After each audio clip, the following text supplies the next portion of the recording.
Hello, my friend. Amner Hunter here from amnerhunter.com. Happy to spend some time with you in another video.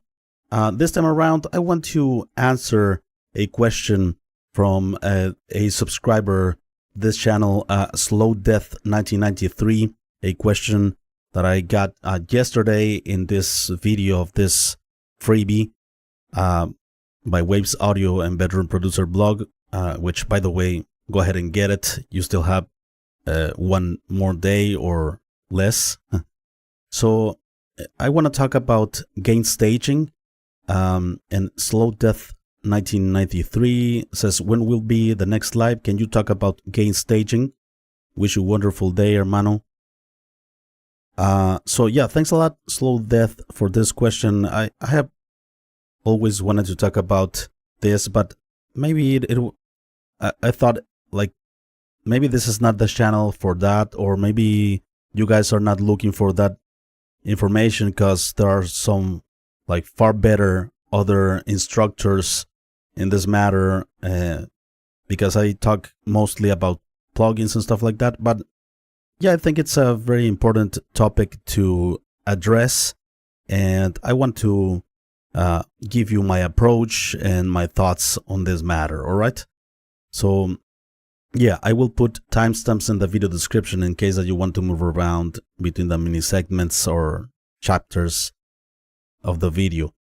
Before we begin, let me invite you quickly to my website, amnerhunter.com, where you can grab some additional freebies, such as some free PDF guides and ebooks for music producers and guitar players. Also some free tools, such as some collections of guitar impulses, some collections of drum sample bags, among other utilities. And finally, don't forget to check out my blog or this channel. I am updating it almost daily with tons of resources, mostly free. All right. Please let me know if you are here on the live stream. Also, I am always happy and interested to know your opinions. And let me know what you think of this topic. All right. So let me switch the screen here to my DAW. Okay, so let's talk a bit about what's gain staging, sorry, and where does it comes from?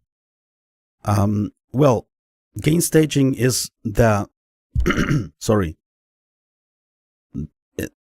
At every stage of a music recording, we need to set the levels of the gain and volumes of the different instruments when we are recording, the levels of gain on our interfaces, also the faders, the input and output on plugins, right? All of that is gain staging, and it's the adjustments of those so that we have a proper recording and to prevent unhealthy levels of volume gain that can cause clipping, stuff like that, right? So that's what gain staging means, like in a basic level, right? And I think a lot of people overcomplicate this topic a lot, and I want to show you my simple approach.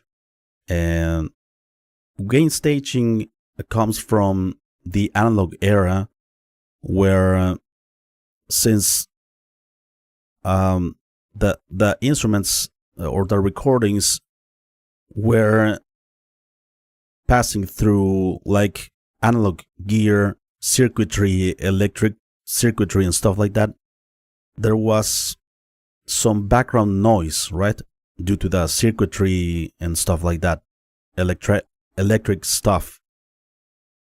And to cover that, like low, like noise floor, that's also how they call it, the noise floor, to cover that, they needed to increase a lot the gain, the volume of the signal, to cover the amount of noise, okay? And to a point, it was distorting, it was saturating in the analog world in a good way, in a pleasant way, but they needed to have high levels of volume in order for them to cover for the noise floor. In the digital realm, in DAWs, since in modern days we have pretty powerful computers that can work very well with noise floor. So our interfaces also have high quality, even though you can buy a cheap interface, it comes with very transparent preamps that the signal to noise ratio, the noise floor is very, very low, very unnoticeable. So we don't need to have a lot of volume in the signal to cover for noise, because it's very minimal. I have a very cheap, affordable $100 interface, and I almost never encountered this problem unless I crank the gain knob on my interface, right? And since we use mostly 24 bits, 32-bit floating point in modern days, I think we don't need to worry about a lot the proper level at which the signal has to be, because we don't need to cover any noise floor anymore. So let me give you a practical example here, recording a guitar. We're gonna move on to mixing as well. So I have connected my guitar straight to the interface, okay? And this applies, by the way, to any instrument: drums, bass, vocals, keyboards, etc. And it also applies if you are connected directly to the interface, or if you are miking a cabinet, a drum kit, stuff like that, right? So all you need to do here is to prevent the signal to exceeding 0 or going close to 0, right? So for instance, I have this guitar.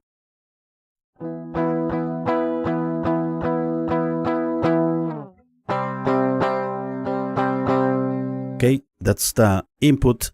And to me, that's a healthy level. I can increase it a bit more.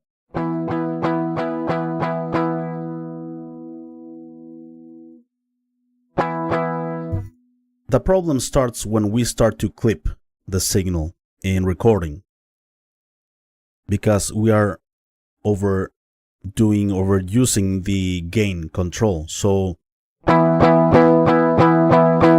you will start to hear digital distortion, which is not good, and it's unrecoverable. There's no turning back when you do that. So the only thing that you need to take care of is a healthy signal here that doesn't exceed 0. You can be like, for instance, I recommend you playing the instrument, drums, bass, guitars, as hard as you can, right? And don't let that exceed 0 decibels, or maybe leave some decibels of headroom. There's not an exact number, I think, but just leave enough headroom so that you don't overload the converters, so that you don't have digital distortion, right? So for instance, I am hitting very hard here. So all I need to do is lower the gain a bit. That's too much. Okay, let me...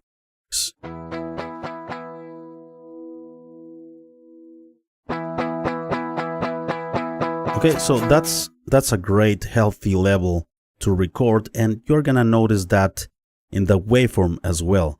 let me record this something. I'm gonna disengage here on my vocals.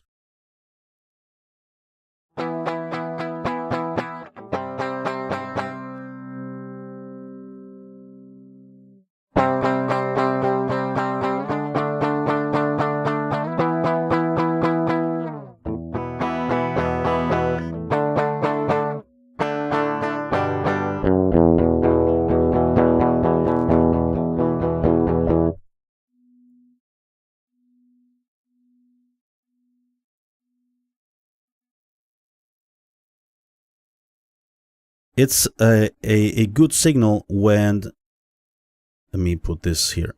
Okay. So you see the waveform here. If you see the waveform like this, it's a healthy level. You don't want it to be like that. Nor you don't want it like that as well. Because there you might have some noise floor that's very close to the volume of the instrument signal, and when you start to process it with compression and stuff like that, you're gonna bring up that noise floor. But this amount is pretty healthy, and if you take care of that at every stage of your recording on the drums, the drummer hitting hard the drums, and not going so close to zero, and not clipping, you are on a good path to a good recording, healthy recording. And remember that also on guitar, I recommend you the hitting hard the 6th string. The 6th string is the one that lets you know if you are like overloading or something, if you hit it hard, right, due to the low frequencies on the 6th string, or on the bass guitar also the lower string. And so yeah, that's my recommendation. And of course, if you are miking up a cabinet, it's the same process. Just take care of the levels here. There's no like an exact number, like or -6, -3 or something. Just go a bit below 0.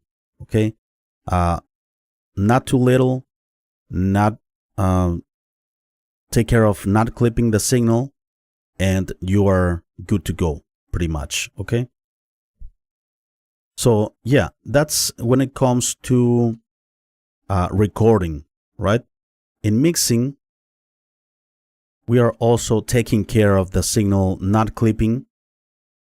And let me, for instance, I have a song here, different instruments. If we see the waveforms, pretty healthy levels. Okay, the bass is straight to the interface, so yeah, it's not mic'd. You could say it's low, but yeah, there's no, like I said, in modern interfaces, the noise floor is super minimal, almost like unnoticeable at any point, right? So if we see here the waveforms, they are okay, they are healthy, good recording.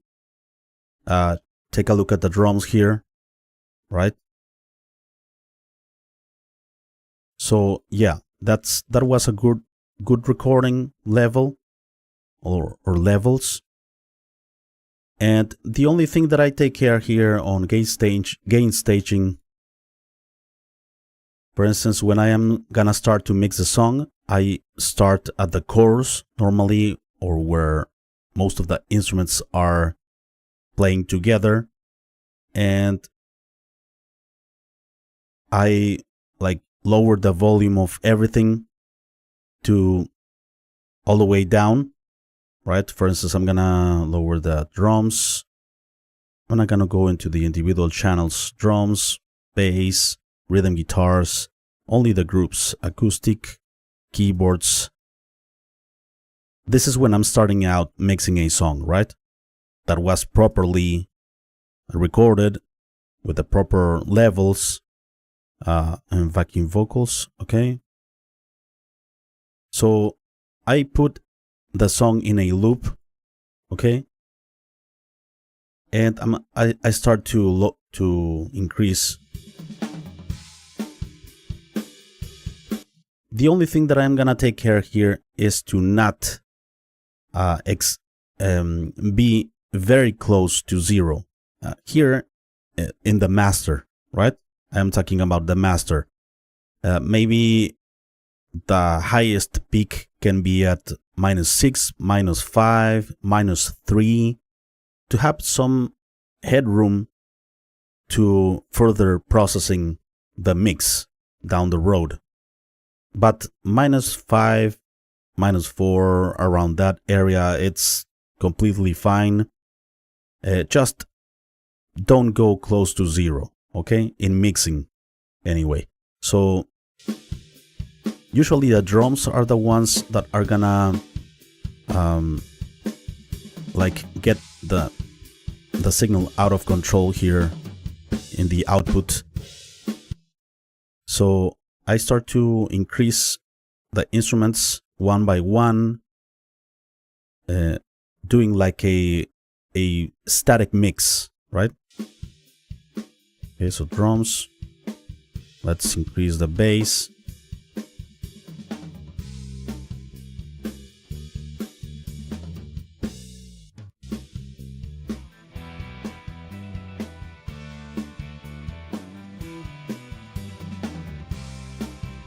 Okay.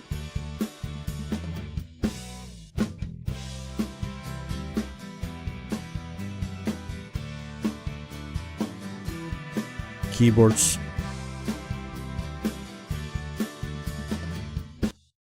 Vocals.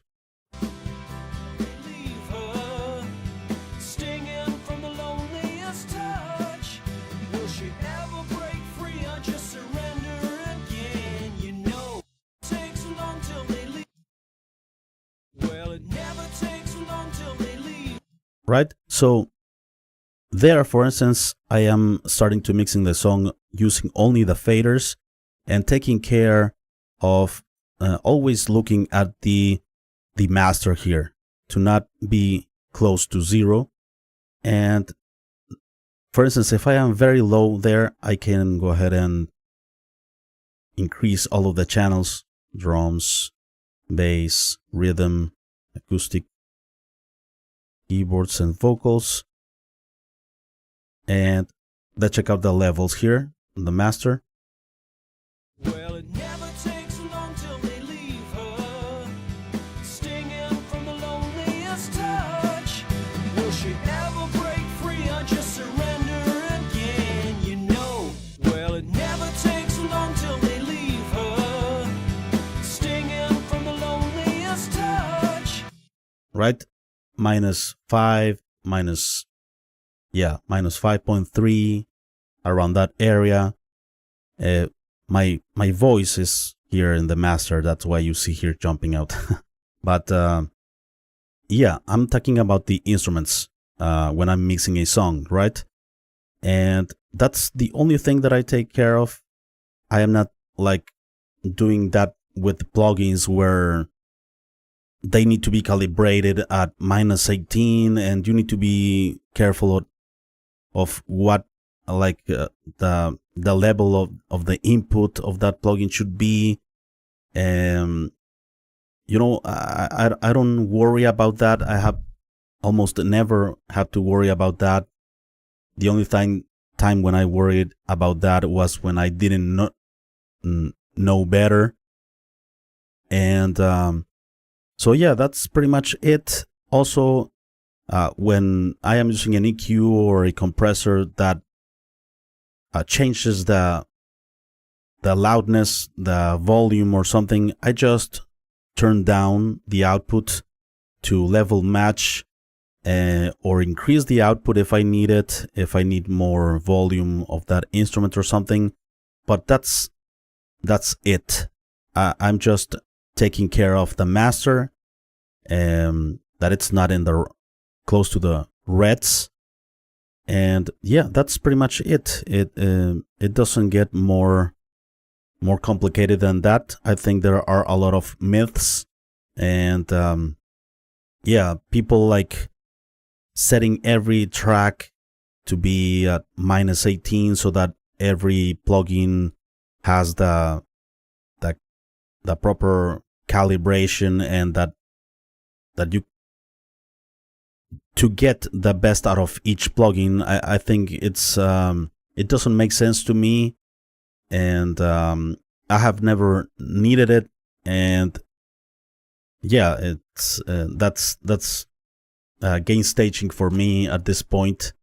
And I have many years now, 10, 11 years producing music, recording music, and that has never been a problem. I am not like stressing out myself thinking about the correct number at which certain instrument input plugin should be. I'm just taking care of the signal, not clipping, not exceeding 0, not being very close to 0, and I am taking care of the highest peaks all the time, and that's pretty much it. And so yeah, please let me know what you think of this this topic. I am always interested to know your opinions on this matter. Kevin Wayne, hey Amner, yeah, there's a lot of anti-gain staging stuff out there. Interested in your take on this. I think recording as hot as possible without clipping produces a higher quality wave. Yeah, well, I'm not sure if higher quality wave, it's just good quality. But definitely if you are very low, I think you're gonna have a problem with noise floor. But yeah, as long as you don't clip, as long as you don't go to 0, you can be -2, -3. Yeah, we have powerful systems these days. We don't need to worry about like in the analog days. Bruce Wayne versus recording quieter and boosting. Jedediah Hirio, I usually record between -18 to -12. I think it's fine, Jedediah Hirio. You could go above that and you wouldn't have a problem. Maybe -18, it's a little low for me. I usually go higher. But yeah, -18 to -12 seems to me fine. But it's no problem if you go above that. Yeah, like I said, as long as you don't clip the signal, that's it. There are no like exact numbers. I think just to make sure there is no clipping on the actual recording. Gain staging in mixing, though, is a necessity in my opinion. You need that headroom, definitely. Yeah, you need that headroom on mastering. That's why I talk about taking care of the master fader. When you are mixing, just leave some headroom for processing, maybe 3 decibels, 4 decibels, because you are gonna increase the signal anyway with the limiter at the end of the chain, right? So no worries about if your mix has low volume, because in mastering you're gonna increase it to commercial levels. Kevin Wayne says, I like -10 to -14 myself. I might go lower on vocals. Okay. As long as you don't introduce noise floor, Kevin, as you don't get that, and as long as you don't clip the signal, I think. So yeah, that's my take on it, my friend. Responding to the question, if you have other questions or something that you want me to talk about, like in this video, please let me know. I am always gonna be interested in responding with a comment or with a video, like in this case. Before we leave, let me invite you quickly to my website, amnerhunter.com, where you can grab some additional freebies, such as some free PDF guides and ebooks for music producers and guitar players. Also some free tools, such as some collections of guitar impulses, some collections of drum sample packs, among other utilities. Finally, don't forget to check out this channel or my blog, which I am updating almost every day with content like this and with tons of free resources. Kevin says, didn't you say there's no more noise floor? It's gonna be noise floor if you increase a lot the gain knob on your interface. If you increase it a lot, you're definitely gonna increase some noise floor. That's why it's very important, that knob, when you are recording. But that's like exaggerating. At a normal level, you're not gonna have noise floor, especially in like high-end converters and preamps and interfaces. Less possibilities to have noise floor. Jose Casanova, I think you have to be concerned with the dynamic range of the music recorded. Yes, definitely. Dynamic range is very important. It is something that we have lost a lot in modern productions, where they are squashed to death for the sake of loudness and competing out there. But yeah, I try to